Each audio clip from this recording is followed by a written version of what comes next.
Welcome back. Abs Fitness, part of the Gym Skills series. I'm Jeffro Trainer and we're here at the Phase Micro Gym.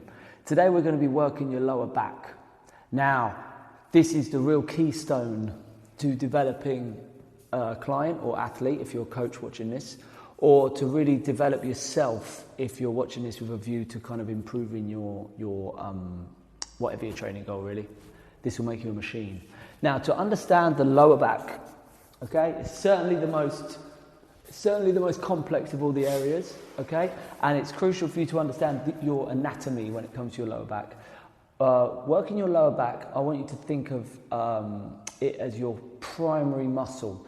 If you had kids yourself, or if you understand what the first muscle a baby has, it's all about extension. It's like a kind of snake almost. That muscle wraps around your spine.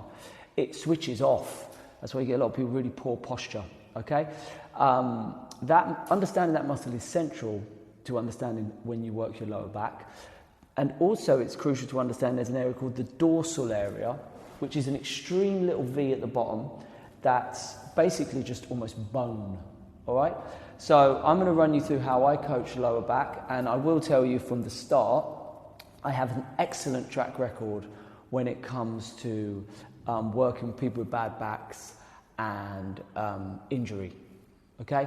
If you're a coach watching this and you're training someone with a bad back, you really need to avoid all of this, and you need to start from the ab strength section and really get a better angle on abs. This is assuming that you don't have a lower back problem, okay? So let's go, lower back.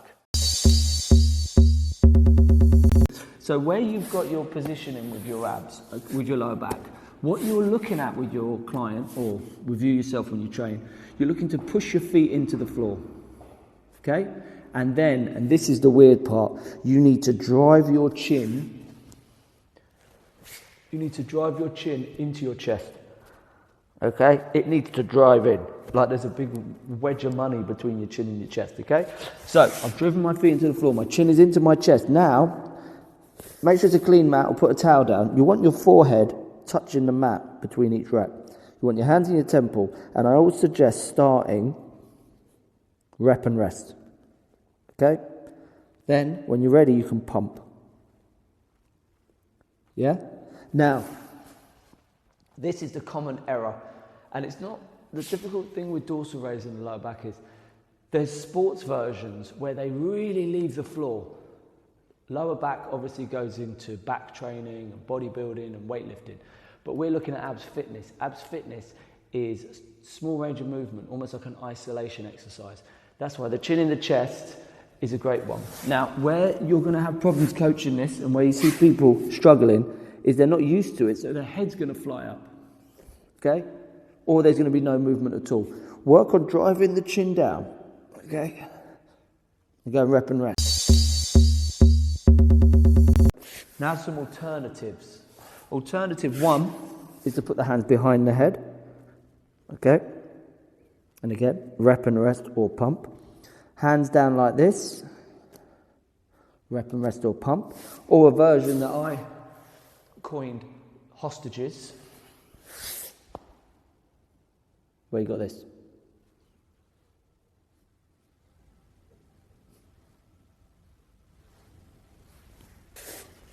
So that's 3 easy versions, similar to your upper abs. Your dorsal raise area doesn't require a massive amount of variety, all right? You're looking to get the area, to isolate it, to make sure they don't feel it. It's not painful. They really feel it in that area, and you just whiz through it, okay? So that's your dorsal area, your lower back. I will be digressing massively on this part of the body, but not on the mat. So that's your dorsal area. It's a tiny part of the body, okay? These are versions keeping your feet fixed. I'll give you one version where you can involve the legs, okay? Kind of starts leading to glutes and leg and hip movements, which I'll cover in another kind of series. But let's look at a final lower back exercise. That is a real blast. It's the Superman, okay? Now, feet together, hands together. Again, my chin is into my chest, and watch.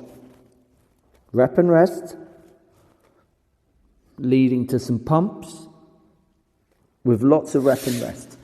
Most people are very, very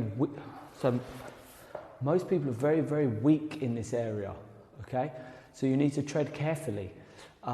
They should be feeling it, but again, some people might not feel it at all. Where you're doing your Superman, you want your feet and hands feeling like they're being pulled away, rather than trying to go up, and that's an important final note for your lower back. The movement has to be small.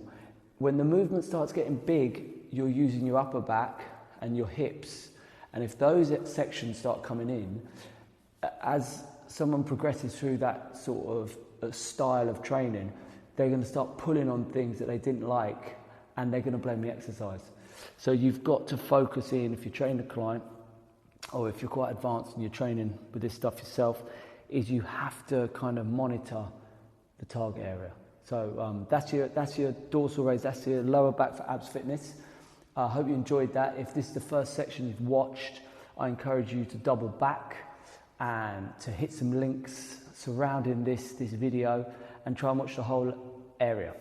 Gym Skills 101, Phase Matrix, or GS 101 I think is our hashtags for this, and obviously the Phase Micro Gym. And I'm Jeffro Trainer. Thanks for watching. Enjoy your abs training.